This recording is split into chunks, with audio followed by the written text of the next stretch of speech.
Es un gusto recibirles en nuestra primera charla del año 2023. Definitivamente les damos la más cordial bienvenida, agradecerles toda la participación que durante el año 2022 tuvimos en nuestras capacitaciones. Les deseamos un excelente año 2023, cargado de muchísimos éxitos en sus negocios. Nuestro objetivo es capacitar, buscar charlas en temas de actualidad, innovación y desarrollo empresarial. El día de hoy, en nuestro programa PYME Responsable y Sostenible, traemos para todos ustedes a dos expertos en materia legal para poder desarrollar el tema consejos legales para el recurso humano de su PYME. Antes de dar inicio, me permito presentar a la líder del segmento PYME, doña Daisy Rodríguez, quien va a comentarles sobre las diferentes acciones que desde el segmento PYME estamos trabajando para ustedes.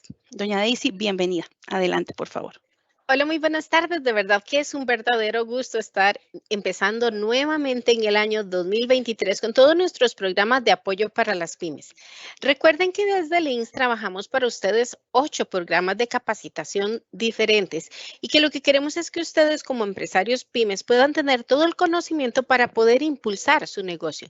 Nuestro primer programa se llama Infórmense. Apoyamos su esfuerzo, que es parte del programa de hoy, ¿verdad? Donde ustedes van a recibir consejos de cómo poder impulsar a su pyme en temas de marketing, en temas de administración de recursos humanos, en tema de plan de negocio, en tema de lo que tiene que ver con aspectos financieros, o sea, todas las cosas que podrían hacer que su empresa se desarrolle de una manera efectiva.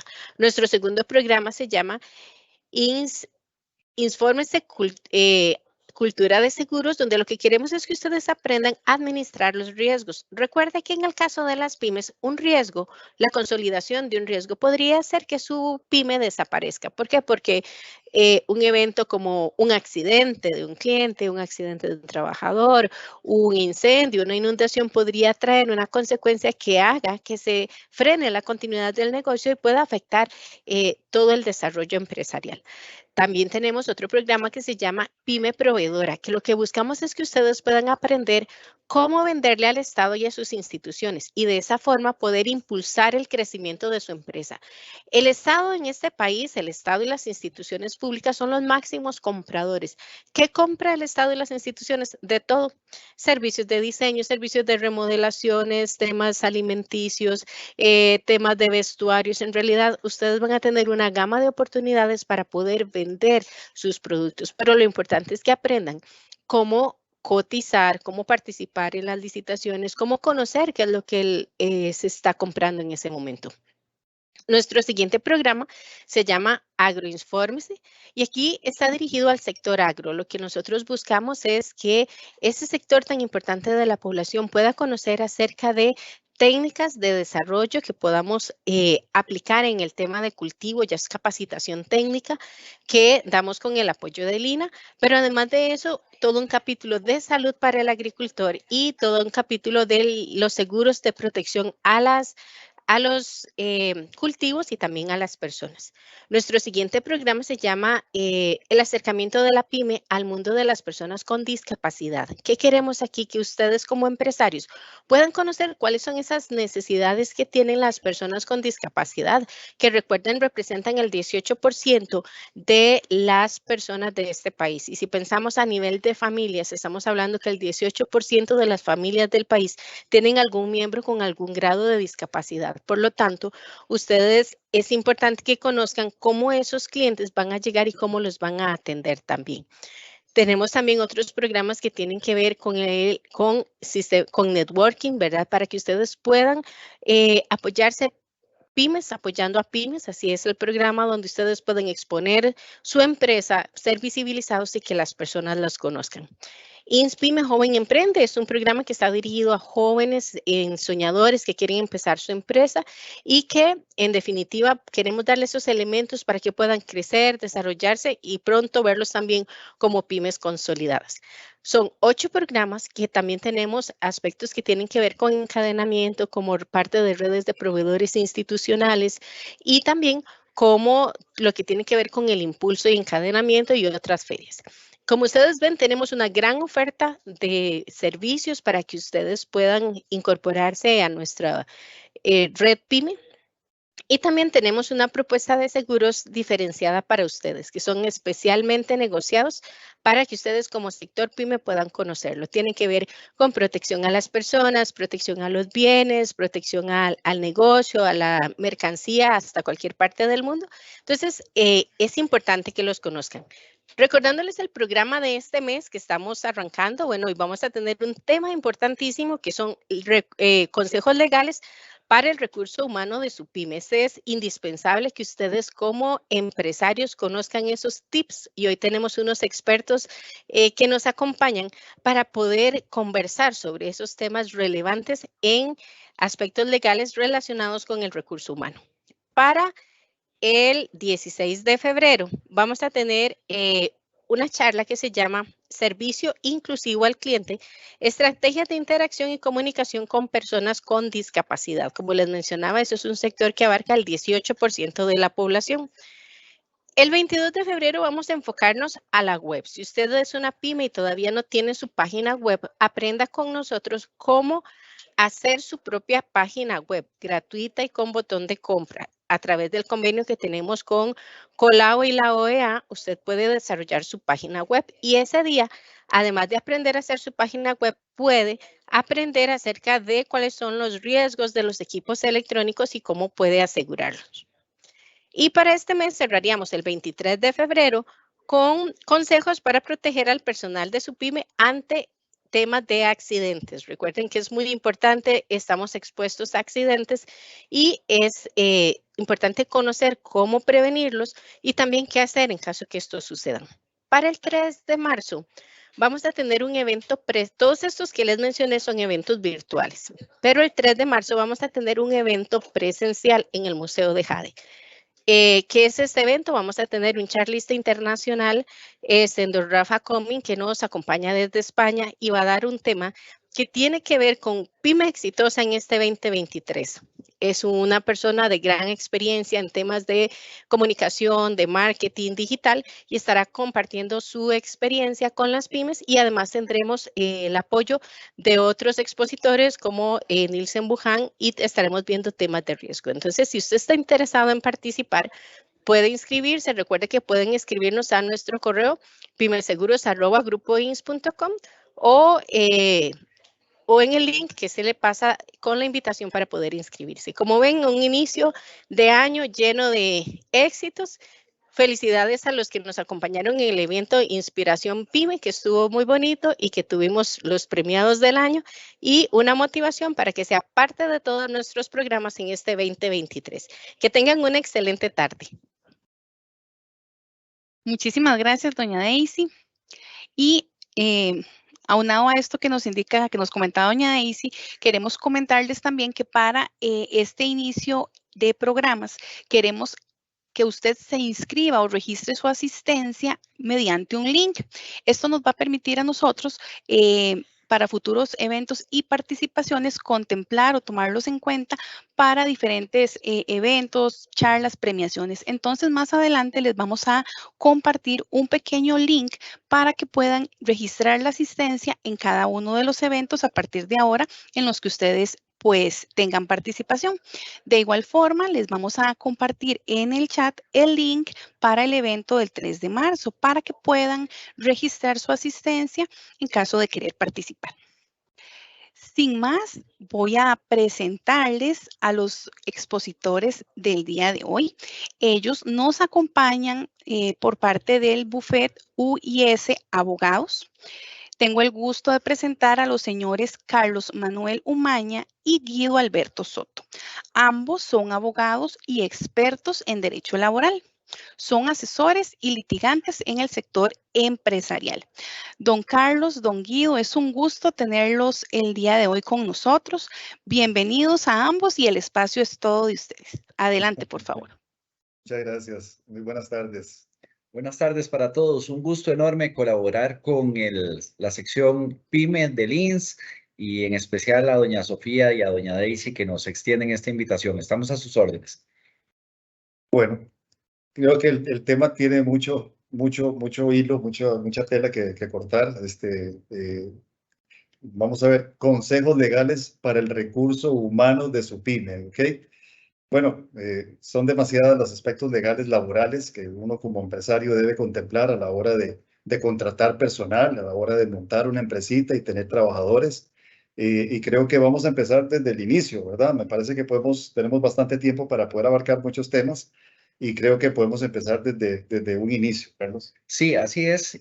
La idea, por favor, para que lo tengan en cuenta, vamos a hacer una especie como de popurrí, de contexto, de diferentes temas, un poco, pues, de manera libre para que ustedes igualmente se sientan en total libertad de hacer las consultas que se canalizan a través de doña Sofía Matus y nosotros al finalizar la exposición, que durará no más de una hora, intentaremos resolverlas y en caso de que pues exista alguna duda que lo amerite, les dejamos también nuestro contacto para que lo podamos gestionar más adelante.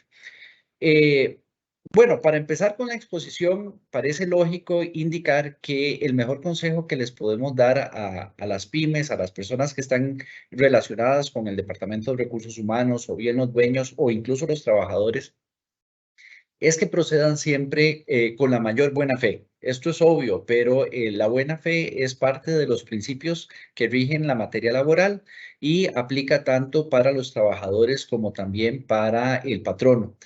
Tal vez diríamos nosotros que tiene un mayor énfasis este deber en el patrono, porque si entendemos a la empresa como la organización de recursos económicos, personales y administrativos en pro de producir, pues es esa parte, la patronal, la que tiene pues una preponderancia y una mayor oportunidad para definir cómo se va a desarrollar esta relación laboral y desde luego tiene que ser con la mayor buena fe y el mayor respeto.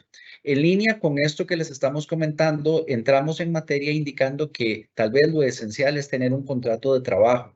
Este contrato de trabajo anteriormente se entendía que podía ser verbal, hoy en día también lo puede ser, pero nuestra recomendación es que sea escrito.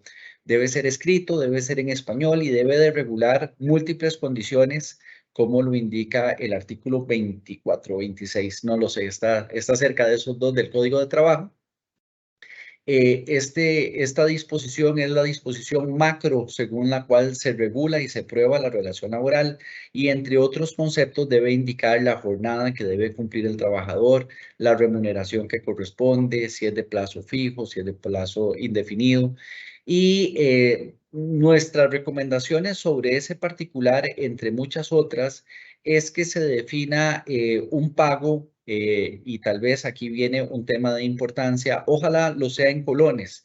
Se puede dar en dólares o bien en cualquier otra moneda, pero el hecho de que sea en colones facilita la dinámica administrativa de la pyme de cara al aseguramiento que corresponde ante la Caja Costarricense de Seguro Social y también ante el Instituto Nacional de Seguros. Ustedes deben de haber notado la volatilidad en el tipo de cambio y eso genera una distorsión respecto del trabajador que bien lo pudiera afectar. Esto es parte de la línea de pensamiento sobre la buena fe. Ese contrato de trabajo tiene que tener un carácter, bueno, un trato confidencial, ¿verdad? Nos parece a nosotros. Tiene que ser, ojalá, totalmente actualizado, estar vigente, de tal forma que una vez que la relación laboral inicia, pues se pueden dar diferentes cambios en esta, aumentos, sanciones, cambios en el contrato de trabajo que deben de constar en el expediente laboral del trabajador y nuestra recomendación actual también para todas las pymes es que en la medida de que sea posible, ese expediente laboral tiene que ser escaneado para que esté a disposición de cualquiera de las partes o bien del abogado que asista a la empresa en caso de que sea necesario hacer alguna impugnación de alguna reclamación que tenga el trabajador. Bueno, yo voy a ir un paso antes, me voy a ir más bien un momento Por favor. anterior, la contratación del trabajador, ¿verdad? Por supuesto que a la hora de hacer una escogencia, a la hora de que tengo que buscar un empleado o una trabajadora para que ocupe un puesto, está absolutamente prohibido discriminar a la hora de contratar, ¿verdad? Está prohibido poner anuncios de que ocupo hombre o mujer o que ocupo de determinada edad o que se ocupa determinadas condiciones físicas, a menos que haya tal vez una recomendación de salud ocupacional o de un experto en salud ocupacional, Uno no puede discriminar a ninguna persona ni por su condición sexual o preferencia sexual, ni por su edad, ni por el equipo de fútbol, ni por lo que sea, ¿verdad? Todas las personas tienen el mismo derecho y las mismas condiciones para participar a la hora de ser contratado. Entonces, tengan mucho cuidado de no discriminar. Una pregunta que se hace con mucha frecuencia es, bueno, si alguien después me pregunta que por qué no lo contraté o no la contraté, bueno, esto ya entramos en otro tema, pero no hay obligación de contestar a las personas, ¿verdad? Pero hay que tener mucho cuidado a la hora de dar respuestas porque uno puede caer en poder ser demandado por algún tema de discriminación. Pero bueno, aquí se abre también otro abanico de situaciones. Las famosas contrataciones de servicios profesionales que pululan, ¿verdad?, en nuestro país, que son muy comunes en todas partes. Entonces, creo que hay que decirlo y lo podemos decir aquí claramente, esa contratación de servicios profesionales no existe, prácticamente no existe en Costa Rica. Eso debiera de estar prohibido prácticamente de manera expresa. Un profesional que se contrate por servicios profesionales tiene que ser una persona que tenga un título de licenciatura universitaria, que esté incorporado a un colegio profesional, que le dé una licencia para ejercer la profesión y que tenga también abierta una oficina al público o que atienda a personas, sino que haya una exclusividad a la hora de contratación.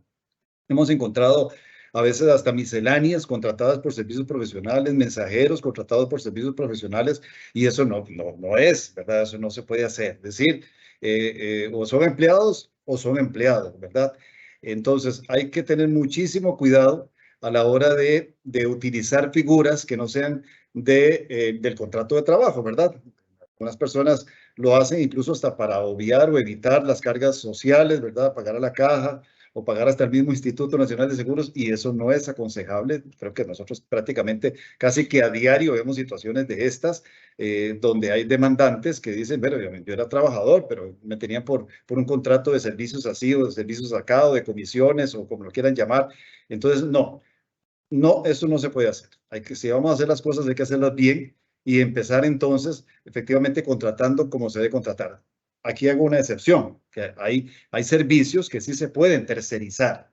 Cuando yo hablo tercerizar es que contrato a una persona que está externa a la compañía, como sucede con los servicios de vigilancia, algunos servicios de limpieza, servicios de mantenimiento de computación o de redes o este tipo de servicios que esos se pueden contratar de manera externa. Pero ya de ahí en adelante hay que tener mucho cuidado porque es muy cuestionable el hecho de que yo contrate, como yo siempre lo he dicho, a la cocinera en la soda por servicios profesionales, o que contrate al salonero o al bartender o el que sea por servicios profesionales o por otra clase de contratación, porque eso realmente no sirve, no vale, y más bien lo que está generando el empresario o el pequeño y mediano empresario es una contingencia porque se le están acumulando todas las cargas obreras y patronales con la caja, los problemas con el INSS y eventualmente las prestaciones que esa persona puede venir a reclamar, todas las vacaciones, todos los aguinaldos y por supuesto las prestaciones ante una terminación de la relación laboral. Muy bien.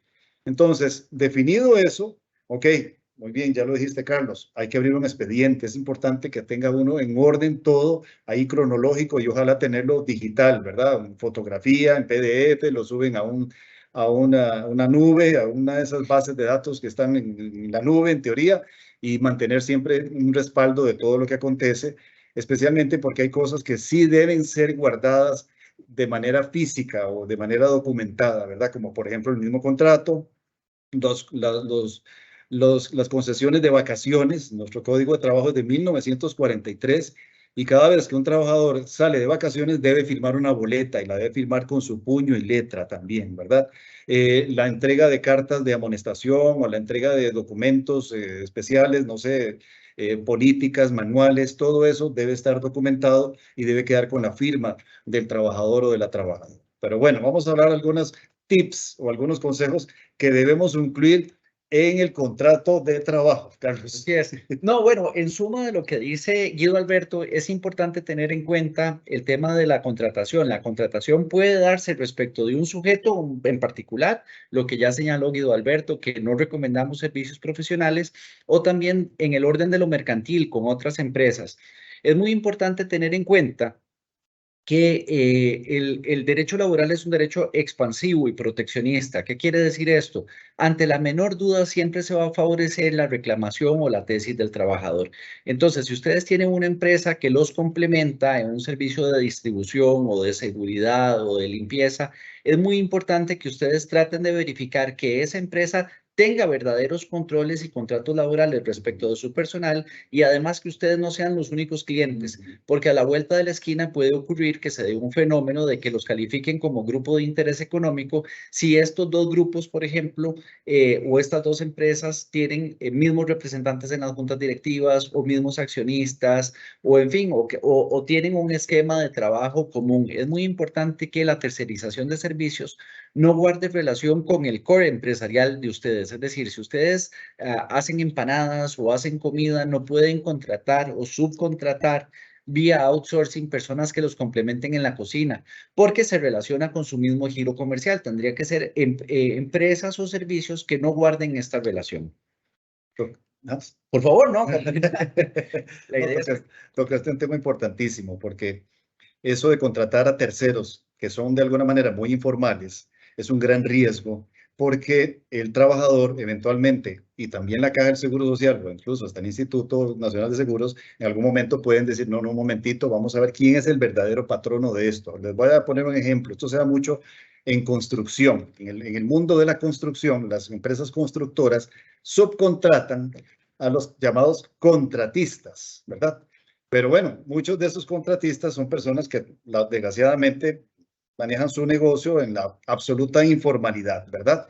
Entonces, a los que traen es a los primos, a los sobrinos de trabajadores, no los tienen asegurados, no los tienen declarados en ninguna parte y eventualmente si cae el inspector, ya sea del Ministerio de Trabajo, de la Caja o de quien sea, eventualmente va a preguntar un momentito, ¿usted qué está haciendo aquí? ¿Para quién trabaja usted? Y a final de cuentas, quien se está beneficiando con los servicios, que en ese caso sería la constructora, va a tener que cargar con las cuotas obrero-patronales de esas personas que están en la absoluta informalidad y eventualmente hasta de las demandas laborales. Y si le sucediera un accidente, que Dios no lo permita, y no estaba protegido por una póliza de riesgos de trabajo con el Instituto Nacional de Seguros, va a ser un problemón, porque a final de cuentas, a quien le van a llegar a cobrar es a quien esté de alguna manera más visible y quién era el beneficiario, el que se beneficiaba finalmente con esos servicios de esa persona. Entonces, mucho cuidado cuando se contraten a terceros, ¿verdad? Hay que exigirles que tienen que estar bien y a derecho en todas sus obligaciones patronales con las instituciones que corresponden por la seguridad social. Y ustedes tienen derecho a exigirle mes a mes la comprobación de que están pagando la planilla, de que en la planilla están incluidas todas esas personas, que están declarados con el salario correcto, no con un salario inferior o mínimo, ¿verdad? Y que solamente se le pagan los servicios hasta que no hayan presentado todos esos comprobantes, porque hay lo que se conoce, o que yo lo llamo, como una complicidad, se lo voy a decir, pero no nos va a alcanzar el tiempo, con la seguridad. Por ejemplo, si yo hago cálculos, ¿cuánto me cuesta tener un guarda 24/7 en mi oficina? Bueno, vamos a ver el salario mínimo, más las cargas sociales, más esto, digamos que me va a costar 2 millones de colones para mantener un guarda, ¿verdad? Que van a ser varios porque tiene que haber turnos. Pero qué raro, viene una compañía que se llama Seguridad X y me cotiza por 1 millón de colones. Entonces, en ese momento, porque nadie puede alegar ignorancia de la ley. ¿Cómo es eso? Si yo hago los números así ligeros, me cuestan 2 millones o 2 millones y medio pagando el mínimo a todos los guardas que van a estar ahí cubriendo las 24/7 y pagando las cargas sociales, pero me cobra menos. Entonces, ahí hay algo sospechoso que hay que tener mucho cuidado y por eso ustedes tienen derecho a exigir, pero no hemos entrado en el contrato. Bueno, volviendo, es que un tema enlaza a otro.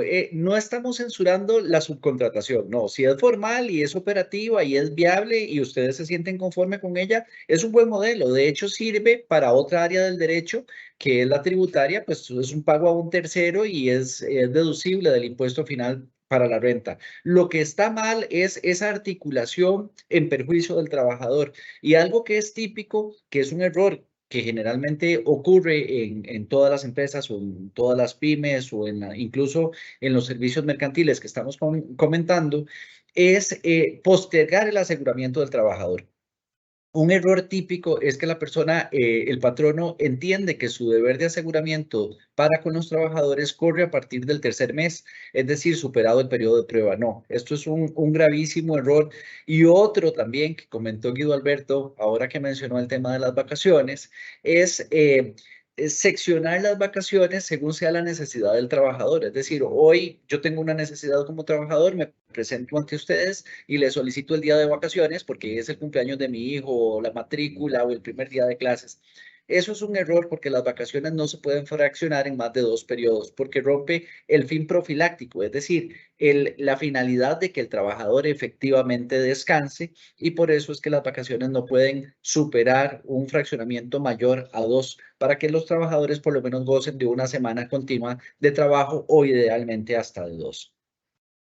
Bueno, estaba pensando en algunos consejos para el contrato de trabajo. Bueno, partemos de la premisa de que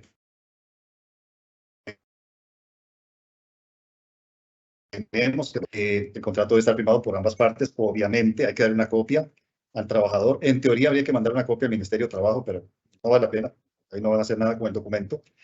Pero bueno, ¿qué se incluye en un contrato de trabajo? ¿Qué debemos regular? Bueno, hay un montón de, como decimos los costarricenses, de machotes que andan dando vueltas, ¿verdad? Que lo que hacen es que copian algunos artículos del Código de Trabajo, básicamente el artículo 71, y copian algunas cositas que no hay necesidad de hacer eso porque la ley es la ley. Entonces, no tenemos por qué incorporarla en un contrato, pero hay algunos aspectos muy, muy importantes que creo que vamos a ir tratando de aconsejarles para que ustedes incluyan en sus contratos de trabajo. Bueno, lo primero es la jornada y el horario, ¿verdad? Si es una jornada diurna, si es una jornada nocturna o si es una jornada mixta. ¿Y cuál es el horario en el cual voy a contratar a esa persona? La recomendación en estos tipos en esta cláusula es que se contrate al trabajador por un salario por 48 horas. A pesar de que tal vez en la empresa no solo laboren las 48 horas, nosotros siempre recomendamos que diga que se le está contratando por 48 horas y que la concesión o el otorgamiento de horarios inferiores a estos pueden ser variados en el futuro por necesidad del empresario, giro de negocio, para volverlos a recuperar a las 48 horas. O que incluso se le contrata con un salario de 100, por decir algo, por 48 horas, pero que se va a pagar de manera proporcional si no se trabajan las 48 horas. Si fuera la mitad, 24, le pago 50. Si fuera 3/4 partes, le pago lo que corresponda, 75. Entonces, es una recomendación importante que no limitemos, más bien como patronos, y aprovechando la oportunidad, porque es yo creo que la única donde el empleado va a firmar un documento de esa naturaleza, es establecer esa obligación, ¿verdad? De que se le contrata hasta por 48 horas. Ahora, efectivamente, hay trabajadores que son de 12 horas diarias, los conocidos como trabajadores de confianza, los que andan en la calle como los vendedores, los cobradores o los repartidores, las personas que no trabajan de manera continua, sino que lo hacen de manera discontinua, y por supuesto el administrador o el gerente, algunas jefaturas. Estos puestos son considerados de jornada ampliada. El mismo salario de un trabajador de 48 horas, ellos pueden pagar hasta 72 horas a la semana, es decir, 12 horas diarias con un descanso de 1 hora y media durante la jornada que las partes se podrán poner de acuerdo. Entonces, la jornada puede haber, aquí podemos entrar, nosotros identificamos la otra vez 14 o 13 o 14 diferentes tipos de jornada, no solamente diurnas, mixtas o nocturnas. Hay jornadas que son fraccionadas o discontinuas, exactamente, ¿verdad? Que es la jornada donde hay un intervalo a la mitad, normalmente a la mitad del trabajo diario, donde se suspenden las labores. Mal llamada la hora de almuerzo, se le llama la hora de almuerzo, pero no es eso, porque realmente el trabajador durante esa hora o intervalo no debiera ni está prestando servicios. Puede y tiene derecho a irse, se va,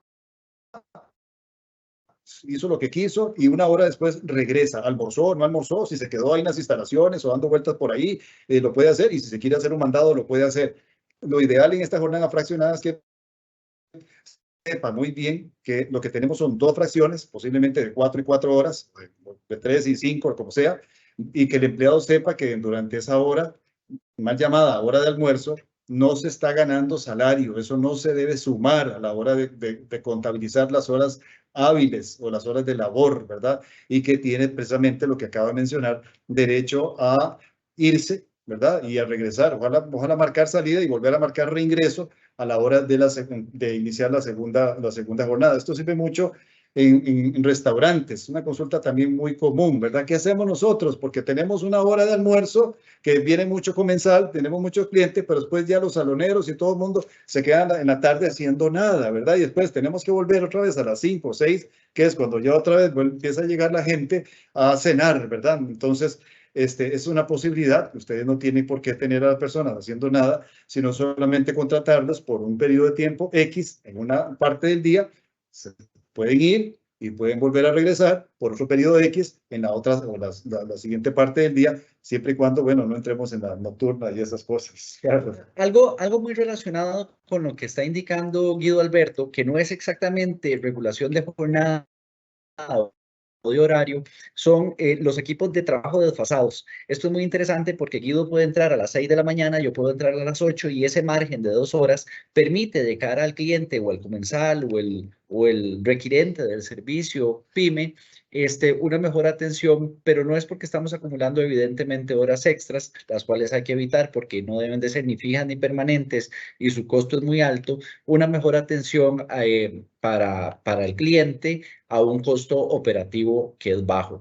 En cuanto a la regulación del contrato de trabajo en 48 horas, es muy importante tener claro que en materia laboral, aunque el contrato es supremamente importante, el contrato en realidad se impone sobre los documentos, por mejor hechos que estén o mejor intencionados que hayan sido, de tal forma que si una empresa comete el error de estipular la jornada de trabajo en el tanto de 48 horas por 8 diarias, por ejemplo, pero en la realidad acontece que el trabajador trabaja solo 7 o 6, la cuantificación de la hora extra partiría no a partir de la octava, sino a partir de la sexta que se acostumbra a trabajar.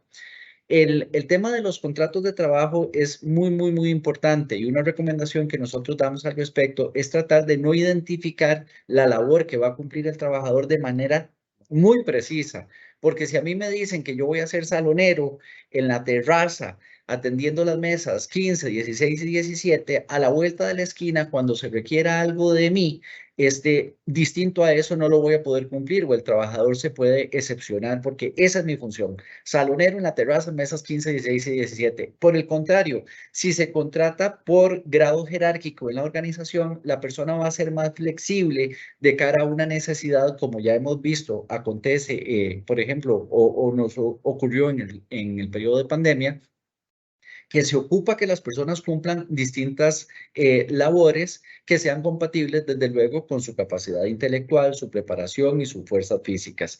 Es muy importante también que ahora en los contratos de trabajo se estipulen condiciones inusuales, pero que pueden llegar a acontecer.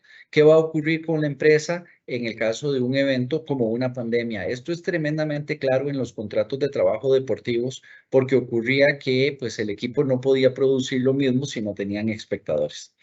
Esas son en líneas generales, ¿verdad? Recomendaciones que pudiéramos dar sobre el tema. Ya tenemos prácticamente media hora de avance. No sé si seguimos en el tema de la contratación. Sí, no, hay más sobre eso.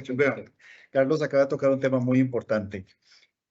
No se debe, en la medida de lo posible, contratar por puestos. Eso que acabas de decir es fundamental y se me había olvidado. Es el 24. El artículo 24 del Código de Trabajo, que establece cuáles son los puntos que necesariamente debe contener el contrato, no está el puesto. Y si nos vamos a los salarios, al sistema de cómo se pagan los servicios laborales en este país, tampoco están por puestos. El Ministerio de Trabajo emite una lista, pero eso no es una lista, llamémosla oficial. Lo que rige es el decreto de salarios mínimos. Entonces, en este país, yo no tengo por qué contratar, volvemos al mismo ejemplo, salonero o cocinera o, ¿cómo se llama? Pilero o el que hace la limpieza, miscelánea. No tengo por qué ponerle ese título. Yo puedo y debería contratar como trabajador no calificado, trabajador semicalificado, trabajador calificado y después está el especializado. ¿Esto qué quiere decir? Que si yo contrato a un trabajador calificado, que tengamos en este momento creo que está en un salario de 390, tal vez por ahí andará, yo puedo pedirle a esa persona que haga cualquier cosa, vos lo mencionaste muy bien, cualquier cosa que esté dentro de su capacidad física e intelectual para hacerlo, ¿verdad? Y de ahí para abajo, ¿verdad? Porque antes, ¿qué pasaba? La secretaria decía, ah, no, yo no puedo ir a lavar el baño, yo soy secretaria. Así es. O no puedo ir a hacer un mandado al banco porque a mí no me contrataron para eso, qué miedo, yo no quiero andar ese dinero en la mano, ¿verdad? Ahora no, lo ideal es no contratar, repito, por puesto, trabajadora calificada y se le pondrá a hacer cualquier tipo de función que estén acordes a su capacidad, a su conocimiento, experiencia y lo que sepa hacer, ¿verdad? Otro punto interesante, el código de trabajo no limita la jornada diurna a 8 horas. Dice que puede ser hasta de 10 horas. Entonces cambiemos ese mito de que después de la 8ª hora todas las horas son extras. No necesariamente. Sí debe estar en el contrato de trabajo. Eso quiere decir que ustedes pueden contratar a las personas con un horario de hasta 10 horas, en el tanto no me pase 48 a la semana, ¿verdad? Y ahí que entramos en otra jornada que llaman la acumulativa, que se comprime. Entonces, yo puedo contratar hasta por 10 horas en jornada diurna y hasta por 8 horas en jornada mixta, ambas con un tope máximo de 48 horas a la semana. De noche sí no hay nada que hacer. Ahí solamente se pueden contratar 6 horas y no más de 6 horas. De ahí en adelante todas las horas son extras, es jornada extraordinaria. Pero este tipo de posibilidad de contratar hasta 10 horas es la que permite lo que se conoce como la jornada acumulativa, que el 6º día, que podría ser el sábado, por poner un ejemplo, ¿verdad? Se acumula, como coger las piezas del Lego y coger una por una y las voy poniendo en los restantes días de lunes a viernes y laboramos las 48 horas de lunes a viernes, 10, 10, 10 y el viernes 8 horas y nos vamos y nos volvemos a ver hasta el lunes siguiente. En estos casos, el sábado o el 6º día quedaría como un día libre que fue elaborado y el domingo sería el día de descanso. Esa es la jornada acumulativa. Entonces, es importante, 2 cositas, no contratar por puesto, ¿verdad? No establecer un puesto, sino contratar por clasificación salarial de conformidad con el decreto de salarios mínimos y también establecer en la cláusula de las jornadas y los horarios que al trabajador o a la trabajadora se le podrán imponer jornadas de hasta 10 horas diarias y hasta diurnas y hasta 8 horas diarias mixtas sin sobrepasar el tope de las 48 porque las labores peligrosas en este país. Hemos hecho consultas muchas veces al Consejo Nacional de Salud Ocupacional y no se sabe cuáles son las benditas labores que son peligrosas. Hay un artículo que es el 194 o 198 del código que especifica cuáles son estas, pero son por sustancias peligrosas, sustancias explosivas, Avisos y herbicidas. Sí, cosas por el estilo. Bueno, de hecho, eso acaba de presentar una reforma, no sé si se dieron cuenta, el decreto de salarios mínimos acaba de eliminar la cuantificación del trabajo insalubre o peligroso con una mayor remuneración. Eso es materia de otro programa y lo podemos abordar en el futuro, pero simplemente se resume en el tema de que a un mayor peligro no se corresponde un mayor pago, porque prácticamente estaríamos trasladándole al trabajador ese riesgo contra pago y el derecho laboral lo que busca es que sea proteccionista. Bueno, enlazados ahora sí con el tema de la buena fe y superado el tema de la contratación, sigue el devenir, el desarrollo de la relación de trabajo. Es muy importante que las instrucciones a los trabajadores sean dadas en español y que eventualmente cualquier cambio de jerarquía, de pago, de beneficios se especifique en el contrato de trabajo, perdón, en el expediente laboral. Eso se puede hacer a través de acciones de personal, pero es muy importante que consten en ese expediente, idealmente con la firma de anuencia del trabajador, y ahí sí se pueden utilizar también el apoyo de 2 testigos instrumentales que dejan fe de que pues ese cambio en el contrato de trabajo no es una imposición, sino que es algo pues que se conviene y se pacta libre y voluntariamente entre las partes. No sé si entramos en el tema de sanciones eventualmente. No, pero todavía no. Vamos a ver. No, aquí hay, ligado a esto hay dos temas importantes para que lo tengan todos muy presentes, que también es motivo de muchas dificultades y diferencias. Una es, que ya lo dijimos, ojalá todo por escrito, especialmente en lo que exige el Código de Trabajo, que es que son los comprobantes de vacaciones, tienen que estar por escrito. Así es. Ah, no, pero es que yo cerré, aquí cerramos en diciembre, nos fuimos el 20 de diciembre y volvimos el 4. Si no está el documento firmado por cada uno de los empleados, ellos pueden eventualmente venir a reclamar de que no se acuerdan, porque la amnesia hoy en día ya no es el estrés, es la amnesia, ¿verdad? Ah, no, yo no me acuerdo, no, yo no sé si me las dieron o no me las dieron, si me las pagaron o no me las pagaron. Entonces tiene que estar por escrito, ya eso ya lo dijimos. Pero bueno, aquí hay dos cositas muy ligadas y muy importantes a esto. Uno, el comprobante de pago de salarios, ¿verdad? También muy discutido. El Código de Trabajo no establece la obligación del famoso comprobante de pago de salarios. Y la mayoría de la gente hoy en día no lo entrega físicamente, sino que se lo mandan a los trabajadores por WhatsApp, por mensajería de texto o por correo electrónico. Lamentablemente, ese instrumento de prueba de pago, especialmente para saber si recibía o no recibía las horas extras el empleado, que después viene a reclamarlo, porque ese es el deporte nacional, venir a cobrar horas extras después, se complica mucho porque a nivel judicial los jueces de trabajo le están prestando mucha atención a ese documento, y si no tienen la firma del empleado, entonces al empresario se le va a hacer muy difícil demostrar qué fue lo que pagó, si le pagó el feriado, si le pagó el día de descanso, si le pagó las horas extras, si le rebajó esto y por qué le rebajó aquello, si me debe dinero porque me rebajó más de la cuenta, si no me pagó el mínimo de ley porque, no sé, ahí había habido un permiso que se le había dado para que fuera a hacer unas diligencias, pero al final de eso generó una disminución del salario. Entonces, aquí se puede hacer dos cosas. O se emiten otra vez por escrito, lo cual es un problema, ¿verdad? Hay que estar imprimiendo papel y poniendo a la gente a firmar. O se remite por algún tipo de electrónico, pero que el trabajador haya firmado un documento donde autorizó al empresario o al patrono que le remitiera los comprobantes de pago de salario por una vía. Y ahí pone el teléfono tal, por el correo tal, indicando que si a los 5 días después de recibido el envío de ese instrumento no hay ningún reclamo, es porque lo ha entendido, lo ha aceptado y está conforme con lo que se le pagó. Pero vean qué grave, porque el Código de Trabajo, repito, de 1943, ya nos aproximamos hacia el centenario, establece la obligación de llevar un libro de salarios. El libro de salarios, hoy por hoy, todavía hay sentencias de los jueces de trabajo y los magistrados que están exigiendo como mecanismo de prueba la presentación del libro de salarios. El Ministerio de Trabajo debe legalizar ese libro de salarios y no acepta libros de salarios electrónicos, obviamente, porque cualquiera puede modificar el libro de salarios y cómo sabemos que es lo real, ¿verdad? Esto también genera un conflicto muy, muy complicado porque prácticamente nadie tiene el libro de salarios, hay que ser honesto, ¿verdad? Aquellos eran unos libros antes, hace 50 años, libros así grandísimos, donde a mano se llenaba lo que se pagaba y que se le quitaba y que se le ponía, y eran sellados por el ministerio. Ya ni siquiera se consiguen esos libros en las librerías.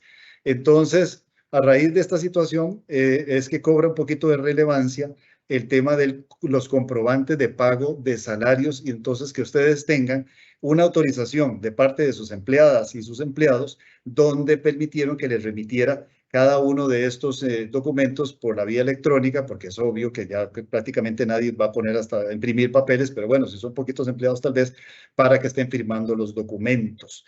Y bueno, sí. Algo que sirve de apoyo a lo que está diciendo Guido Alberto también es el sistema de pago bancarizado, tanto de los salarios como de los eventuales feriados, las horas extras, los aguinaldos, porque esas condiciones, al momento de que se desarrolle un eventual conflicto entre el trabajador y el patrono, es el patrono el que tiene que acreditar el buen cumplido, puntual, pago a favor del trabajador. Entonces, si existe esa autorización de que el trabajador entiende que el reporte se lo va a hacer el patrono o el banco, pero ahí consta el cumplido pago, viene eso muy bien.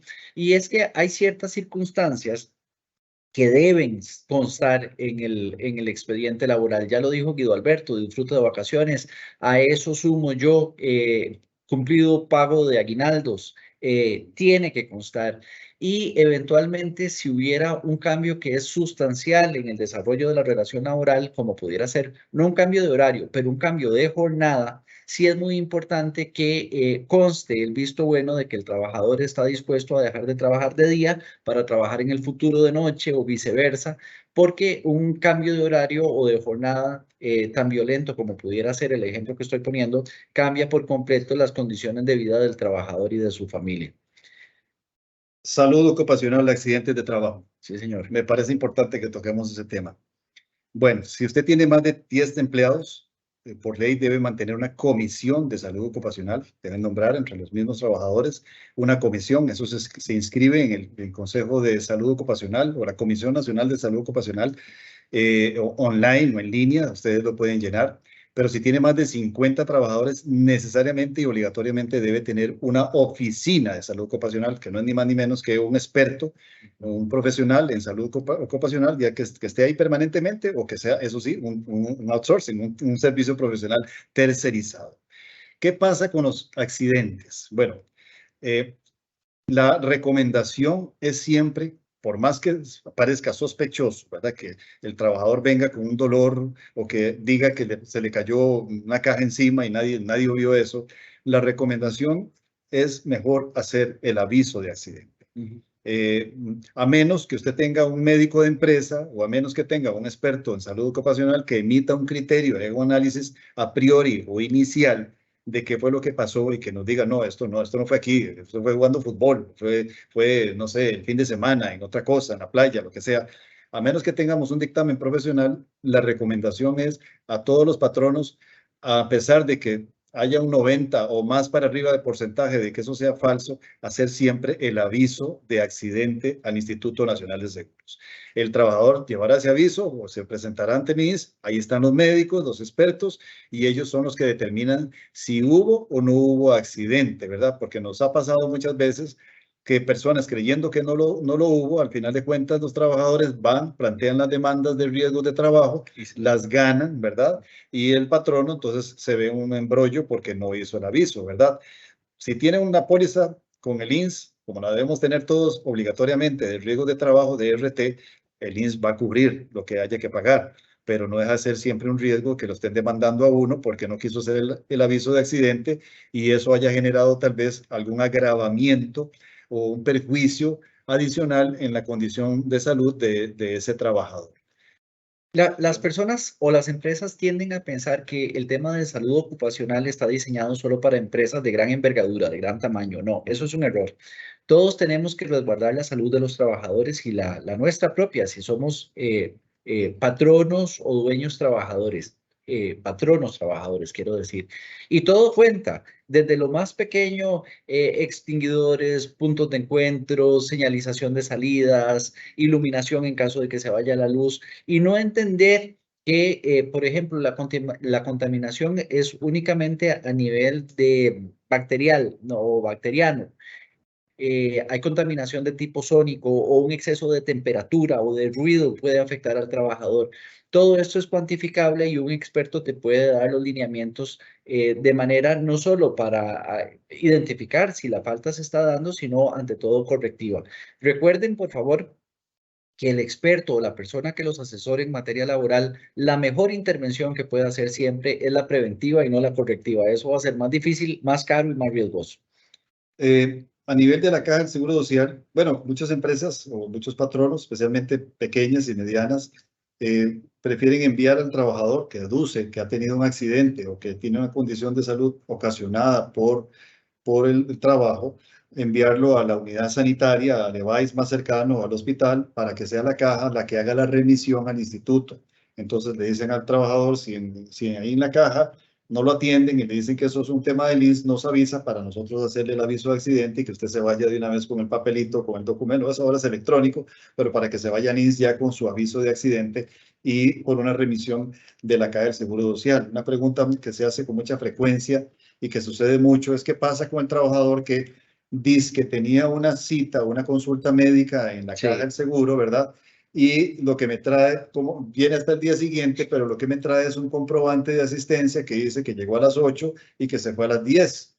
¿Verdad? Y el EVAIS queda a 15 minutos del centro de trabajo. Si eso realmente justifica la ausencia o no. No, evidentemente este tipo de papelitos, ¿verdad? Ya sea de la caja o de, ¿cómo se llama?, del Ministerio de Trabajo o de cualquier otra institución, solamente justifican el espacio de tiempo que el trabajador dejó de brindar sus servicios, pero inmediatamente después de que eso terminó y sumándole el lapso normal, ¿verdad? Lógico, el que tome de llegar de ahí al lugar de trabajo, de ahí en adelante el trabajador ya estaría en ausencia injustificada. En realidad ahí es una ausencia injustificada de todo el día, porque no lo presentó, ¿verdad? No presentó. Lo único que justifica una ausencia es la incapacidad médica, una incapacidad que diga que efectivamente el trabajador no podía trabajar ese día.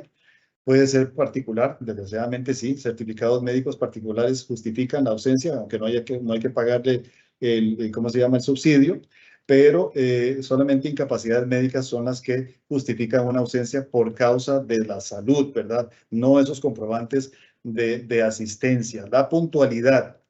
Es que la ley dice que yo tengo que darle 5 minutos de tiempo de tolerancia. No, señoras, no, señores, eso no existe en la ley. Más bien lo que se dice es que el empleado debiera ingresar al centro de labores con la suficiente anticipación para que a la hora de inicio de su jornada de trabajo se halle ubicado en su puesto, ya uniformado, ya lavado los dientes, ya lavado las manos, ya puesto los anteojos y lo que tenga que hacer para que en ese momento inicie, ¿verdad? Una labor efectiva. Que haya tiempo efectivo de labor, exactamente. Eso es lo que se dice. Entonces, no hay tolerancia. Ok, si usted tolera o lo ha puesto por escrito, pues ni modo, ya eso sí está concedido, pero realmente la llegada tardía es una falta básica de la obligación más importante que tiene el empleado, que es prestar servicios. Pues para eso lo estoy contratando, para que venga a darme servicios. Yo necesito su trabajo. Y si no es puntual, eso ameritará una sanción, que todavía no hemos entrado en esto, y eventualmente hasta un despido si hay reiteradas sanciones o incumplimiento en cuanto a la puntualidad. El abandono de las labores. ¿Qué es el abandono de las labores? Ok, hay un abandono físico, que la persona se va. ¿Qué se hizo? ¿Qué se hizo Carlos? Y no sé. Se fue. Se fue. ¿Pero qué pasó? Que hoy jugaba el partido X. Eso es un abandono sancionable, ¿verdad? Evidente. Pero hay un abandono que también es presencial, ¿verdad? La persona está en la computadora, pues está jugando otras cositas, o está hablando por celular, o se va al baño y dura más de lo normal metido en el baño, o anda por ahí hablando con los compañeros. Todo ese tipo de abandono del puesto o el abandono de los servicios o del trabajo que debe hacer el empleado es absolutamente sancionable, y más bien debe ser sancionado. El código dice que en la primera oportunidad, además de la sanción, hay que hacer un apercibimiento. ¿Qué quiere decir esto? Una especie de advertencia para que sepa el empleado que esta vez le estoy perdonando, pero la próxima vez, a la segunda, lo tengo que despedir si me hace abandono del trabajo, ya sea físico o ya sea de manera presencial porque está en otras cosas. De cara a lo que dice Guido, rescato varias cosas que creo que son importantes tenerlas en cuenta. Uno, el patrono tiene el deber de concederle al trabajador el tiempo para que se haga las revisiones médicas que correspondan. Eso es distinto a que lo tenga que remunerar. El trabajador tiene el derecho, por ejemplo, de atender en el INSS o en la caja o el día de las votaciones, ir a votar, pero no quiere decir que ese tiempo tenga que ser remunerado. Y como decía Guido Alberto, se parte de un tema de reincorporación a labores efectiva que guarde algún criterio lógico con el lugar a donde fue atendido de manera médica. Es muy importante tener en cuenta que las llegadas tardías difícilmente facultan al patrono para despedir sin responsabilidad patronal, cosa que es distinta al desacato a la autoridad patronal. Quiero decir, si una persona Me pongo como ejemplo, para no citar en esto a Guido Alberto, si yo incurro en llegadas tardías y por efecto de la disciplina progresiva ya fui amonestado verbalmente, ya fui amonestado de manera verbal, de manera severa o por escrito, y yo sigo incurriendo en llegadas tardías, esa llegada tardía puede justificar mi despido sin responsabilidad patronal, pero no por efecto de la tardía, sino que ya incurro en una conducta de desacato y de que violento el interés productivo que tiene el patrono respecto de mi conducta. Es muy importante tener cuidado en cómo aplicamos este abandono de trabajo cuando no es de manera física o tan evidente, ¿verdad? Es importante tener en cuenta lo que es, bueno, lo acabamos de mencionar, los apercibimientos, el principio de la buena fe, prevenir al trabajador de que se restablezca el cumplimiento de su conducta laboral. Pero esto es un tema de no acabar. En muchos otros países se está discutiendo lo que no está claro en Costa Rica aún, si es que el desplazamiento al trabajo es remunerado o no. Si bien es cierto, es un tiempo que el trabajador no está descansando ni tampoco lo comparte con su familia, tampoco se puede aducir que esté colaborando en la finalidad productiva del patrono, sino simplemente cumpliendo con su deber. Doña Sofía, ahora sí estamos aruñando el tiempo de 1 hora de exposición. Perdonen el popurrí, nos parece sano, nos parece rico, nos parece libre. Esa es la idea, que podamos abordar la mayor cantidad de temas que sean posibles, pero si gustan, estamos desde ya a las órdenes a sus preguntas, o si usted prefiere, doña Sofía, podemos ahondar en algún otro nuevo tema que podamos complementar. Tenemos por acá bastantes consultas, entonces, Fantástico. si gustan, podemos dar inicio para que puedan colaborarnos. Al inicio de la sesión nos indicaron el tema de las amonestaciones. Por acá un anónimo nos consulta. Buenas tardes. Me gustaría saber los lineamientos acerca de las amonestaciones. Ustedes indicaron que deben quedar por escrito, pero no sé si hay algún otro tip o recomendación que puedan indicarle a la pyme. Gracias. Voy yo, muy bien. Okay. Vean, la recomendación es falta incurrida, falta sancionada. Traten de siempre, y esto suena feo, yo sé que es pesado, pero traten siempre de sancionar todas las faltas. En la medida de lo posible, por escrito. La amonestación verbal se da, sí existe, ¿verdad? Se da, pero no es lo suficiente. Es mejor que todo sea por escrito porque los papelitos hablan, decían antes, ¿no? Entonces es mejor que las amonestaciones sean siempre impartidas por escrito. Se le entregan y el trabajador firma una copia de recibido. Si no la quiere firmar, que haya un testigo o dos. La misma persona que entrega puede servir de testigo, si va a ser el dueño del negocio, ¿verdad? Donde hace constar de que se le entregó. Las amonestaciones deben ser, pues, normalmente proporcionales. O sea, disculpen, la sanción disciplinaria debe ser proporcional a la gravedad de la falta. Entonces, vamos a ver, hay amonestación severa e incluso hay suspensión sin goce de salario. ¿Cuándo se aplica una suspensión sin goce de salario? Pues básicamente cuando ya la situación es tan grave, puede haber sido un único hecho que era tan grave que justificaba el despido del trabajador, pero el empresario o el patrono le perdona, ¿verdad? Y en vez de aplicar el despido, le perdona y le da una suspensión por 2, 3 días, ¿verdad? Según el consejo legal, de eso es mejor que sí haya un abogado que les aconseje en estos temas para no incurrir tampoco en algo que sea desproporcionado. Pero sí, la ideal es llegar a tener el expediente del trabajador con todas las faltas debidamente sancionadas. ¿Por qué? Nos pasa con mucha frecuencia, ¿verdad? Dice, este trabajador era un tal y no servía para nada y nadie lo soportaba y a cada rato hacía esto y a cada rato de lo otro. Bueno, vámonos para el juicio. Llegamos al juicio, abrimos el expediente y el expediente en blanco, ¿verdad? Ah, no, es que era verbal. Ah, bueno, tráigame el jefe. Ay, ayer lo despedimos porque lo encontramos que estaba robando, por decir algo, ¿verdad? Ah, qué torta, entonces ya no tenemos a ningún testigo, ¿verdad? Entonces, la ideal es que las amonestaciones sean por escrito. Repito, falta incurrida, falta sancionada. y ojalá por escrito. Yo creo, agregando a lo que indica Guido Alberto, que es muy importante ese aspecto de la proporcionalidad y los antecedentes del trabajador. Si una persona no ha fallado en 5 o 6 años, hay que tomarlo en cuenta porque algo en particular está ocurriendo en la vida de esa persona, está preocupado, está enfermo, en fin, tiene una situación que lo amerita porque tiene un récord limpio. Los testigos instrumentales son especialmente importantes si el apercibimiento que se está haciendo es verbal. Y si es escrito, también hay que tener en cuenta el plazo que tiene el patrono para sancionar. Muchas personas en las empresas, sobre todo si no están relacionadas con los temas legales, tienden a pensar que ante el incumplimiento o falta del trabajador, la sanción tiene que ser inmediata o como diríamos nosotros, de hígado. No, es todo lo contrario. Hay tiempo suficiente, hay hasta un mes calendario desde el conocimiento de la infracción por parte del trabajador para sancionarlo. Incluso si la empresa sigue la costumbre de un debido proceso sancionatorio, ese mes sería para iniciar la investigación y a partir de ahí corre otro mes para sancionarlo.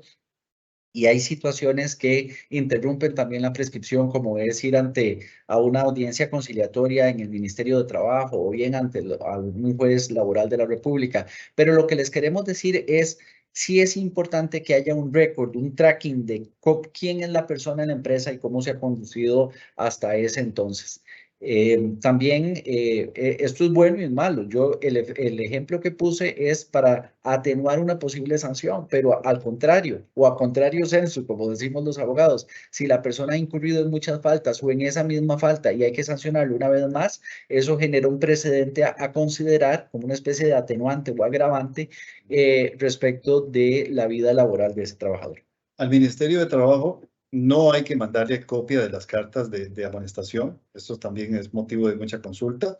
La única copia de una sanción que se le debe remitir al Ministerio de Trabajo es cuando yo despido a un empleado o una empleada con justa causa, pero que este empleado o empleada no quiso recibir la copia. Entonces, ese es en el único escenario, despido con justa causa o sin responsabilidad patronal, que no fue firmada de recibido por él o la trabajadora, que yo debo remitirle una copia al Ministerio de Trabajo para tener yo una copia selladita, porque eso es importantísimo. Por defecto, sí, sí, no te la quiso recibir. Sí, solamente en esos casos. Nada de sanciones, nada de eso. Ellos no tienen por qué estarse enviando. Y el plazo, si no me equivoco, en el ejemplo que pone Guido Alberto, son 10 días como máximo. 10 días después, sí. Es importante que eso lo procuren hacer ustedes cuanto antes y si no hubiera por defecto, por lo menos acudir a la policía, pero una autoridad tiene que tener noticia de que se despidió a un trabajador señalándole una falta y que él no la recibió, él o ella, quiero decir.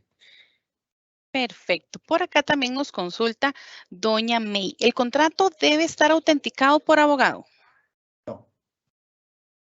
No, pero conviene, ¿verdad? Lo que abunda no daña. Bueno, vean, los abogados no podemos autenticar firmas. Eso es un principio muy importante. Solamente los notarios públicos pueden autenticar firmas. Los abogados autenticamos firmas en procesos judiciales, es decir, en la corte, pero un abogado no puede autenticar un contrato ni de trabajo, ni de arrendamiento, ni ningún otro tipo. Los abogados no podemos autenticar, solo los notarios públicos. Aprovecho para enlazar la respuesta anterior con esta pregunta, es muy interesante, vean qué curioso.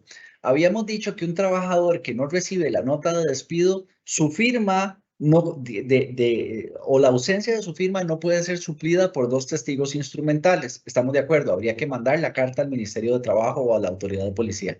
Pero a la hora de contratar, yo opino, no, en efecto, no es necesario autenticar las firmas de quienes suscriben un contrato de trabajo, pero bien vendría el hecho de que hayan testigos instrumentales que den fe y que puedan aducir las condiciones, la fecha, la voluntariedad, el lugar, porque, por ejemplo, para definir la competencia de los jueces de si pueden conocer un reclamo o no, es especialmente relevante dónde se firma el contrato, si se firma en Costa Rica o no se firma, de tal forma que si lo tienen a bien, lo pueden autenticar las firmas, no es necesario, pero convendría que haya testigos, posiblemente el jefe inmediato o la gerente de recursos humanos, alguien que pueda dar fe de lo que aconteció en ese entonces.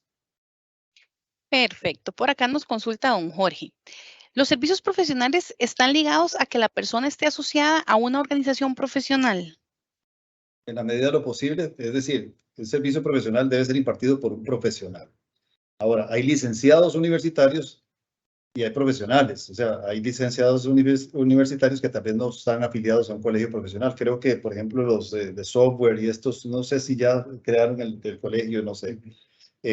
Pero los profesionales como tales son personas, o somos personas, que no solamente tenemos un título universitario, sino que estamos adscritos a un colegio profesional, médicos, arquitectos, ingenieros, psicólogos, etcétera, y abogados, por supuesto, que nos permiten ejercer nuestra profesión, ¿verdad? Nuestra profesión de abogados o de lo que sea. Entonces, es necesario que lo haya, ¿verdad? Pero bueno, hay algunos que no, ¿verdad? Yo no sé, regentes, bueno, colegios farmacéuticos, colegios de contadores públicos, pero yo sé que hay algunas profesiones o licencias universitarias que no tienen colegios, ¿verdad? Hay un caso particular que tuvo, bueno, se origina en un fallo de la Sala Constitucional, que es el ejercicio del periodismo.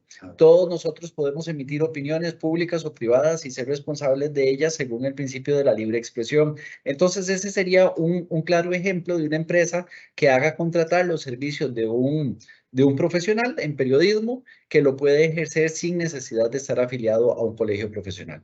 Sí, por ejemplo. Es conveniente, pero no es necesario. Sí, bueno, vamos a ver masajista, ¿verdad? Ahora hay terapias y cosas por el estilo, que personas graduadas universitarias, ¿verdad?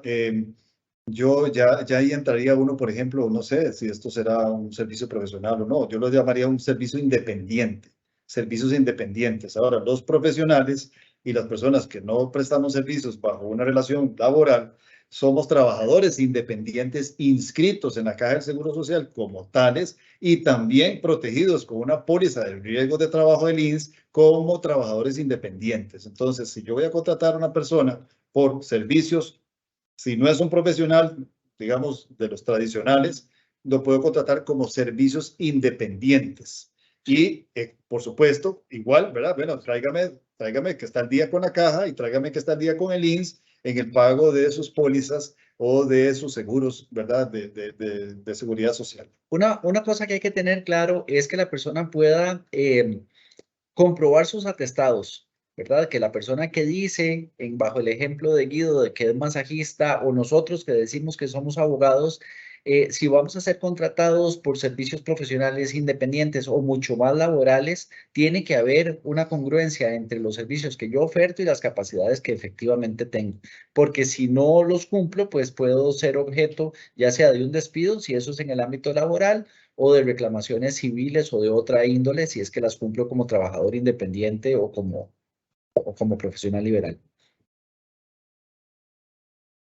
Perfectísimo. Por acá tenemos bastantes consultas. Estoy aquí tratando ya de ir filtrando. Vamos a ver. Ya habíamos hablado de los comprobantes. Vamos a ver, dice, en las planillas de la Caja Costarricense de Seguro Social y del INSS se pide indicar el puesto. Y si se le pone en el contrato simplificado, no existiría ningún problema. No hay problema, yo entiendo. Sí, estos son lamentablemente, no sé si malas prácticas o no sé por qué en la caja. El INSS tendría tal vez razón de pedir cuál es el oficio que está brindando, ¿verdad? Por aquello de los accidentes y para determinar el costo de las pólizas de riesgos de trabajo por la siniestralidad.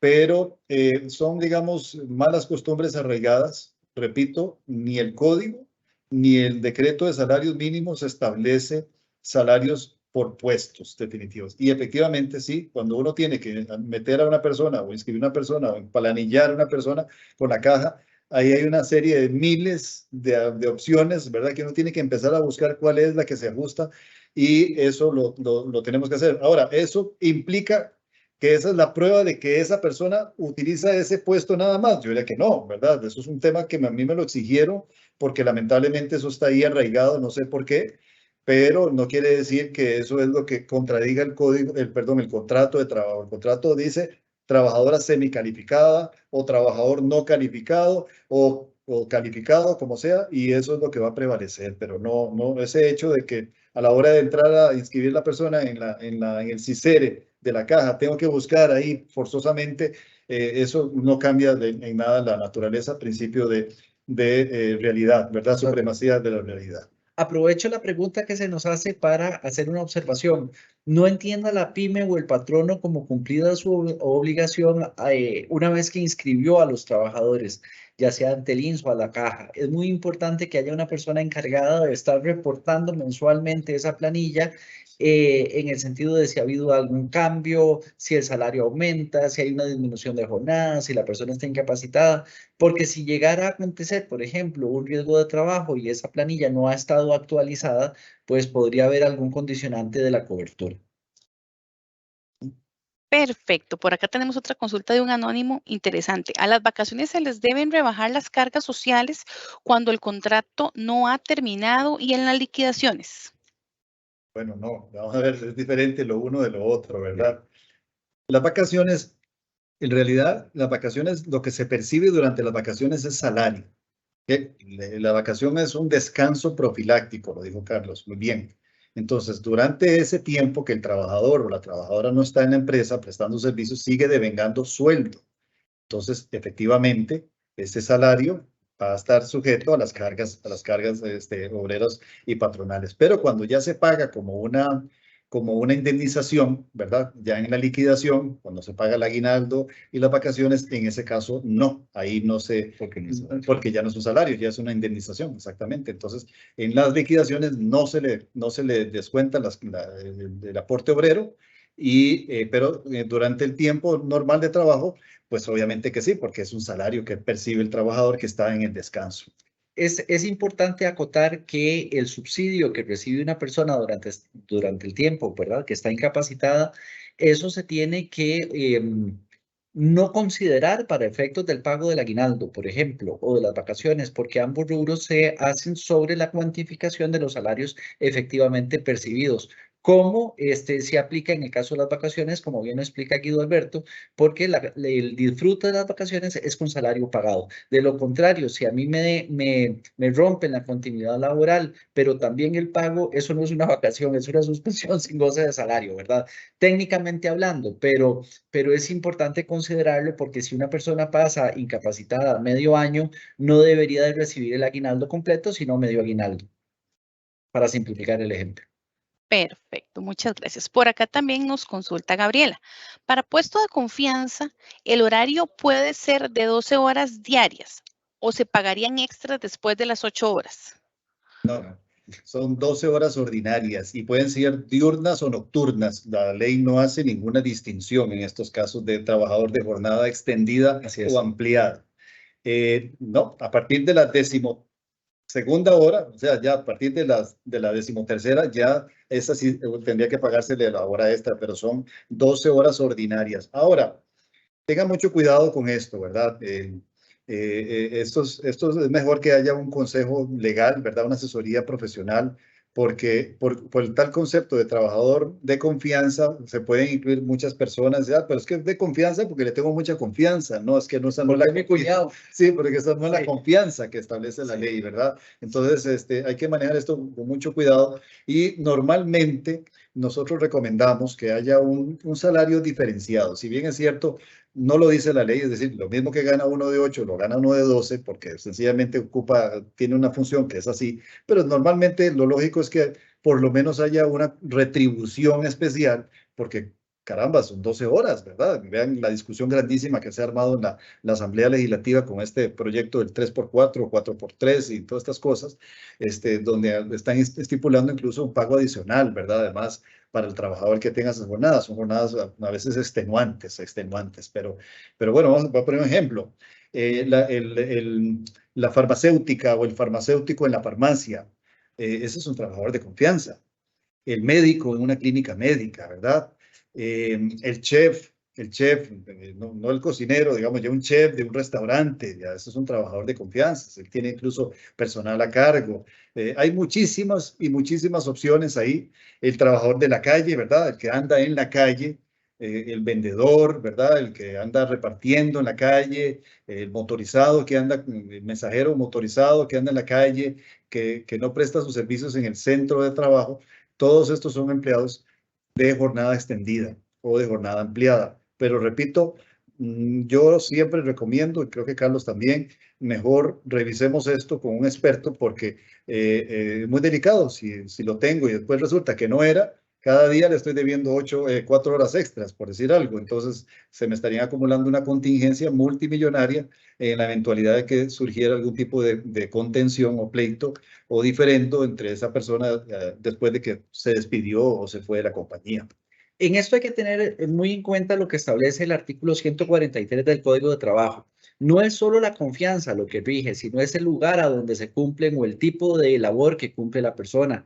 Si son labores discontinuas o de oportunidad, por ejemplo, se señala el caso de un agente comisionista de venta de vehículos, por ejemplo, o alguien que maneja una ambulancia que está sujeto a que la emergencia acontezca para reaccionar y el resto del tiempo puede estar descansando, incluso durmiendo o haciendo otras cosas. Este tipo de trabajador está sujeto a una jornada de hasta 12 horas sin pago de horas extras por el tipo de labor que cumple, más allá si en él o ella, quiero decir, tengo confianza o no, sino por el tipo de labor que está desempeñando y el lugar en el que las ejecuta.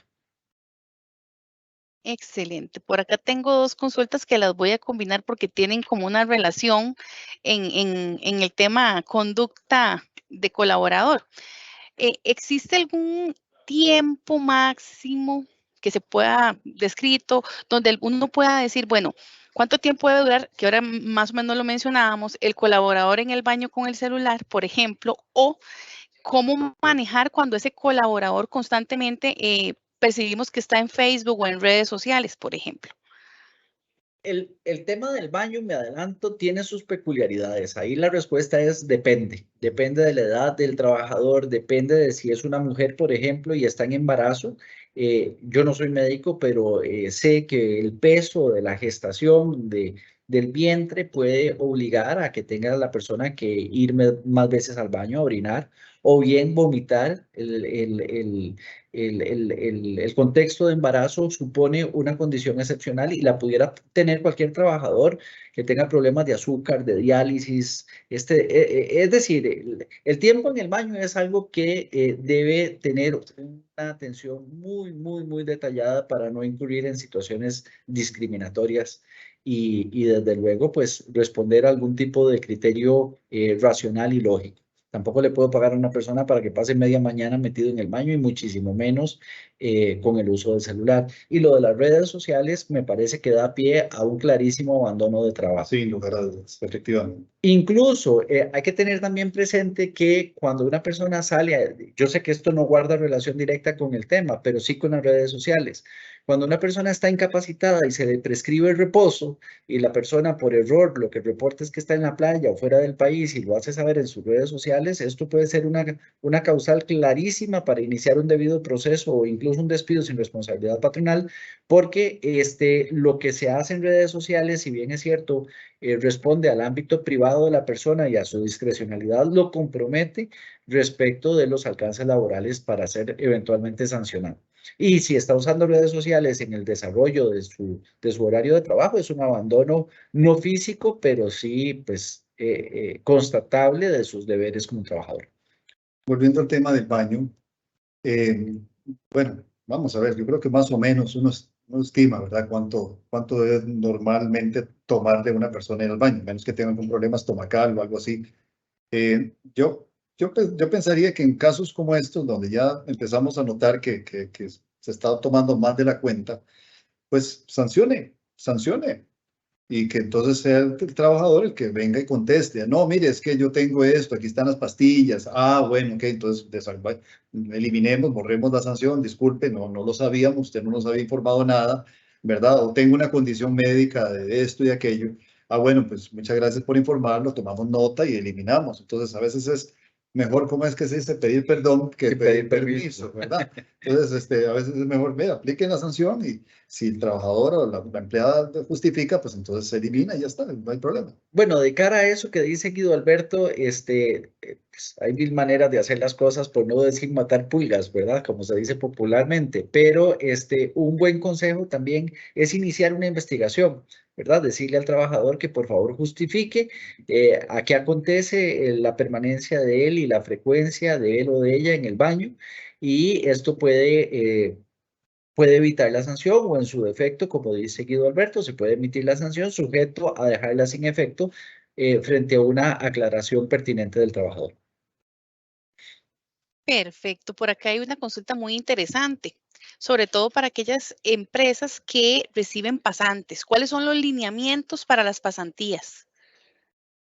Bueno, vean,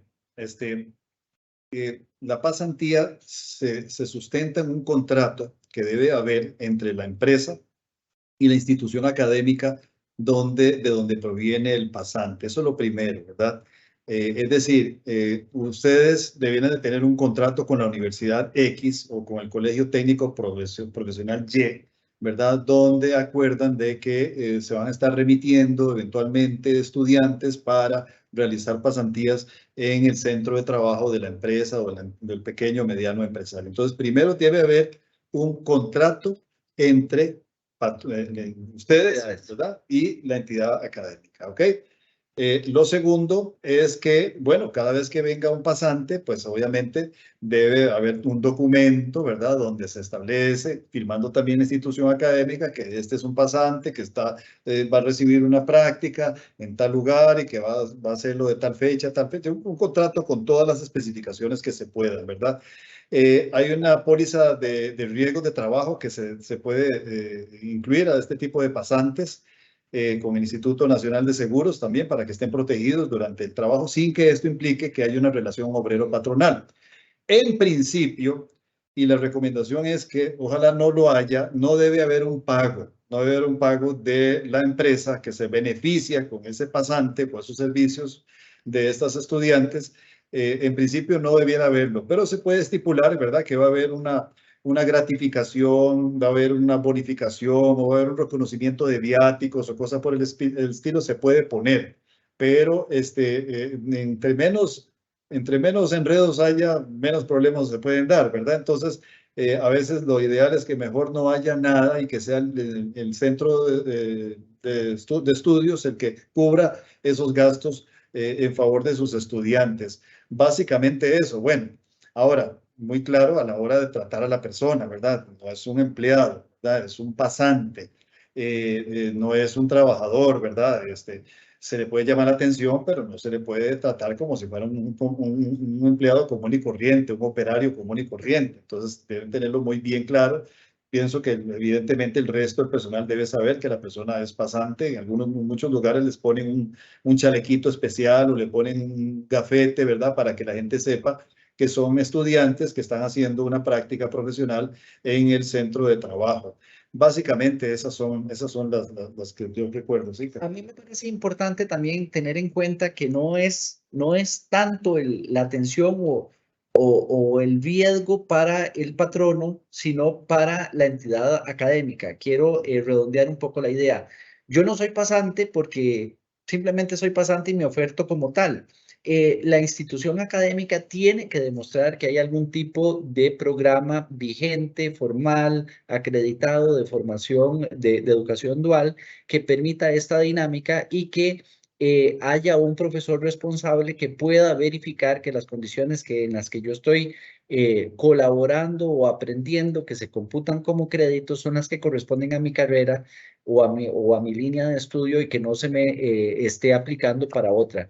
Finalmente, cualquier experiencia de ese tipo forja el carácter y la responsabilidad de las personas y viene bien, pero tiene que estar alineado con la carga académica del trabajador, perdón, del pasante. Y también quisiera hacer una recomendación de tipo práctico o lógica y no estrictamente legal. Esta es una zona gris del derecho. Cualquier duda se va a interpretar si el trabajador lo quiere enfocar como, si el pasante o la persona lo quiere enfocar como su condición de trabajador, me imagino un riesgo in itinere trasladándose al lugar a donde está haciendo la pasantía o ejerciendo su educación dual, y quiere la protección para el trabajador, es muy probable que se le dé. De tal forma que una recomendación que nosotros damos, y de esto se trata este programa, es hacer una gestión de este tipo de pasantías o de educación dual gradual. No se expongan a establecer ese vínculo con 50, 60, 70 personas. Si lo van a empezar a hacer, háganlo de una forma que puedan acreditar que es costumbre de empresa con ese centro de educación establecer eso como un tipo de programa de responsabilidad social empresarial donde están apoyando el desarrollo de ese estudiante, pero no lo hagan de una manera violenta o demasiado importante desde un punto de vista numérico. El artículo 200 bis del Código de Trabajo dice que tienen derecho a la protección del seguro dispuesto en este título, que es el título de los riesgos de trabajo, que incluye el in itinere en el trayecto de casa, trabajo, casa. Los estudiantes de los programas de educación y formación técnica dual, dicho seguro será con cargo a las empresas o centros de formación, ¿verdad? Lo pueden pagar cualquiera de los dos, para la empleabilidad de tal programa y se denominará para efectos de la protección dispuesta en este artículo seguro de riesgo de trabajo especial para formación técnica dual. Es entendido que el derecho referido no configura relación laboral entre el estudiante y el tomador del seguro. Perfectísimo, muy claro.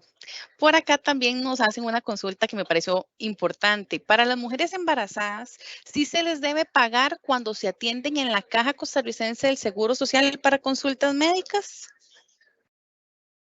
No hay ninguna diferencia, ¿no? No, el tiempo que un trabajador, sea mujer embarazada o cualquier trabajador, toma para las atenciones médicas, las citas y las consultas, es un tiempo que no es pagado. Y en el caso de las trabajadoras embarazadas, que yo recuerde, no. Bueno, salvo que hubiera un contexto en que pudiera señalarse como discriminatorio o de costumbre. Quiero decir, si la empresa siempre lo ha pagado, no se lo puede dejar de pagar a Ana por citar un nombre, o por el contrario, si Ana y Jimena lo disfrutan, no se le pueden negar a Raquel, ¿verdad? Es una situación que en principio no se paga, pero está sujeta a las condiciones peculiares que puedan operar en ese centro de trabajo. Perfecto. Por acá nos consulta don Olman. ¿Cómo se aplica el contrato de confidencialidad después del cese laboral?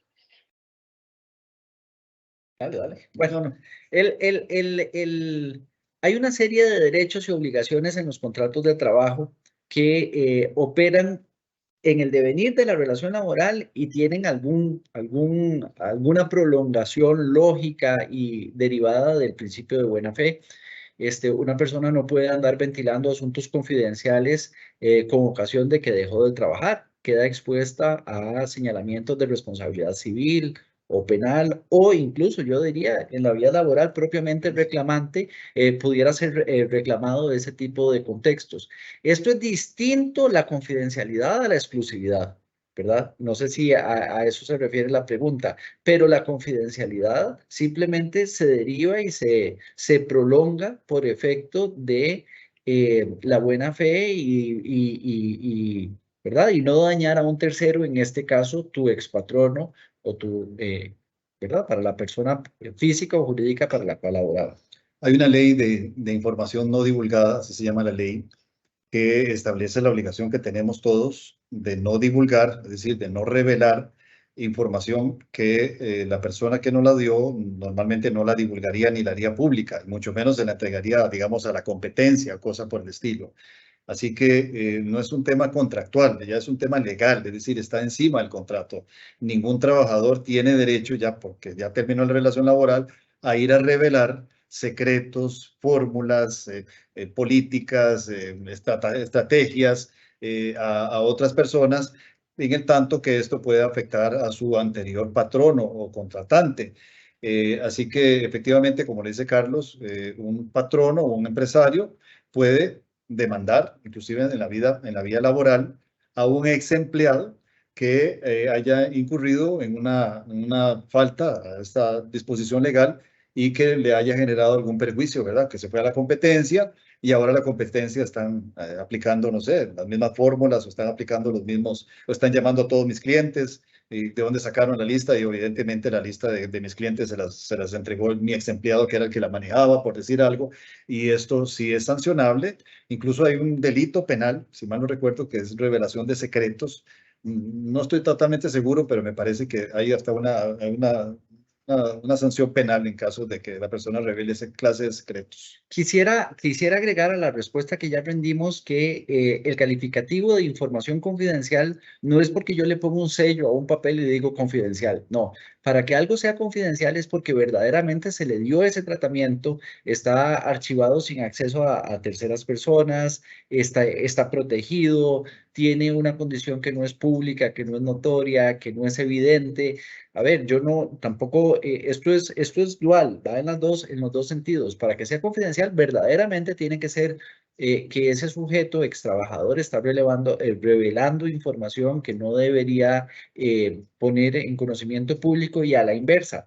Tampoco el patrono, con ocasión del conocimiento que tuvo de su trabajador, por ejemplo, en el expediente laboral puede haber condiciones médicas o cuánto ganaba o cómo lo ganaba, que llega a ser propio de una esfera de intimidad del trabajador que se llama el habeas data, que también el patrono no puede ventilar por efecto de que la relación laboral terminó. Perfecto. Por acá nos consulta Gabriel para ir cerrando con las consultas. Sí tenemos bastantes, pero tratamos de abarcar la mayoría. ¿El contrato de trabajo se hace al inicio de la relación laboral o hasta los 3 meses después del periodo de prueba? No, al inicio, al inicio. El periodo de prueba no tiene nada que ver con la existencia o no de un contrato de trabajo. Al puro inicio, lo ideal es que, porque si después pasa la prueba y ya no quiere firmar el contrato de trabajo, ¿qué vamos a hacer? Yo no puedo obligar a un empleado que me firme un documento, ¿verdad? Ese es el momento idóneo. Ya después se perdió la oportunidad. El periodo de prueba, realmente, bueno, yo creo que ahora sí se estableció en alguna parte, pero no existía en el Código de Trabajo periodo de prueba. Lo que pasa es que durante los primeros 3 meses yo puedo despedir sin necesidad de pagar preaviso o aviso previo y auxilio de cesantía. Eso es todo. Realmente no se conceptuaba como tal, pero bueno, ya creo que ahora sí está reconocido como tal, ¿verdad? Es una interpretación que se deriva del 29 y 31, que es preaviso y cesantía, que como no tiene pago, uno interpreta que es parte del periodo de prueba y un desarrollo jurisprudencial. Pero no, el contrato es en el momento del inicio, para que estén claras las reglas del juego. Además, hay situaciones que son imprevisibles, que no se pueden prever, quiero decir. Una muchacha que empieza en un periodo de prueba y queda embarazada, por ejemplo, entra en una condición de fuero, un denunciante de hostigamiento sexual, una persona que en el devenir del periodo de prueba se hace representante sindical, qué sé yo, ¿verdad? Son contextos donde el patrono no puede dar por cierto de que está libre de toda responsabilidad durante esos 3 meses que responden a lo que se acostumbra a periodo de prueba. Entonces, sí, la responsabilidad nuestra como asesores legales es recomendarles no solo la contratación, sino, como ya lo dijimos, el aseguramiento del trabajador a partir del primer día de labores.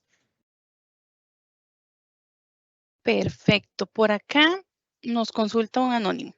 En la mal llamada hora de almuerzo, si es un médico solo a cargo del consultorio, ¿debe estar con disponibilidad por si llega una emergencia? ¿O definitivamente no puede desplazarse del consultorio? ¿Es legal pagarle esa hora como extra? No, y ahí me parece que ya no hay, si está bajo la disponibilidad, en realidad sigue estando, ¿verdad? Bajo las órdenes de su patrono, y ya no habría esa hora de intervalo o hora de comida o almuerzo, como lo llamemos, ¿verdad? Lamentablemente en esos casos, no. La ideal es que el empleado, llámese quien se llame, se desconecta, ¿verdad? Del trabajo, ya no estoy prestando servicios. Antes era la tónica. Yo recuerdo que mi papá llegaba a la casa, ¿verdad? Eran otros tiempos, llegaba a la casa, almorzaba, se echaba una siesta, lo recuerdo que se quitaba la camisa, quedaba en camiseta, se acostaba en el sillón, se volvía a poner la camisa, se lavaba los dientes y volvía al trabajo. Era una vida muy linda, realmente, ¿verdad? Ese es el verdadero intervalo, pero ya si la persona estaba en una especie de disponibilidad, ya no, ¿verdad? De todas maneras, un médico puede ser también pues, un trabajador de jornada extendida o mal llamado de confianza, ¿verdad? Que tendría una jornada hasta 12 horas. Sofía, ya veo que nos apareció en la pantalla, pero quería agregar, Para que ese tiempo de descanso que se hace mal llamar tiempo de almuerzo, interrumpa la jornada, tiene que ser de manera efectiva por más de 1 hora. Nosotros recomendamos que sea 1 hora 5, 1 hora 7, para que evidentemente supere la hora sin lugar a dudas, y la persona tiene que desvincularse totalmente de sus obligaciones laborales. Ojalá estar facultada a retirarse del espacio físico de su patrono. Evidentemente, si la persona está bajo el término en inglés que se llama on call, o bajo disponibilidad de que si surge algún imprevisto tiene que atenderlo, esa hora va a tener que ser necesariamente contabilizada como parte de su jornada laboral y pagada. Perfecto, perfecto. Muchísimas gracias. De verdad tuvimos muchísimas consultas, pero pues por razones de tiempo, no vamos a poder abarcarlas todas, pero en el chat pude incluir los datos tanto de el teléfono de los señores don Carlos y don Guido, así como el teléfono de WhatsApp, para que puedan realizar cualquier consulta, ya sea alguna pyme desea alguna asesoría en un tema específico. También compartí la información el día de hoy. Quiero pues recordarles que nos acompañaron expertos en materia legal de UIS Abogados. Entonces, de verdad agradecerles por el espacio. Fue un espacio completamente, pues las pymes lo aprovecharon al máximo.